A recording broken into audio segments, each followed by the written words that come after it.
Spectrum. Spectrum. It's really not as scary as that. The Shining is what I was referencing there. Have you seen it, hopefully? No? Stop this, watch that, come back, finish this. I've effectively taken over your life now. Take out the garbage, you damn slob! Over the last year, I've become increasingly informed on spectrums. And I'm not talking about color spectrums, although the gender and sexual identity of a person can be just as rainbowific. New word, copyright by me. I get 10 cents every time someone says that word, which means I'm going to make so many cents. Let's go outside for a few moments. Many people will be familiar with Kinsey, or at least Liam Neeson, who portrayed Kinsey in the film Kinsey.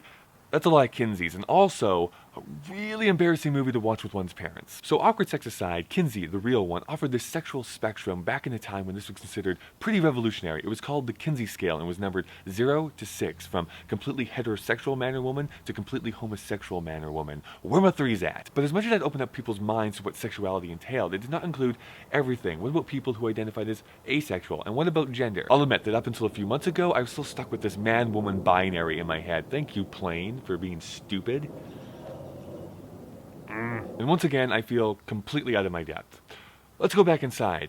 You see, as a Canadian, this sun scares and confuses me. One of my favorite YouTubers, Ashley Mardell, who I've talked about constantly on this channel, put out a challenge to her audience here recently to draw their own spectrums. Here's a few examples of that. So as you can see, instead of there just being one line that encompasses your entire sexual identity spectrum, there's multiple lines that includes your gender identity, your romantic interests, your self-expression, and so on. The curious thing about humans is that we love putting things into boxes, and this is not a setup for a crude sexual joke, I swear. But when we take a look at complex issues, sometimes it is easier to break things into their individual components. That person is a man, that person likes women, this person has an unhealthy obsession with butter. But can I be blamed when I think that it makes everything taste better? Put a little bit in my coffee every morning.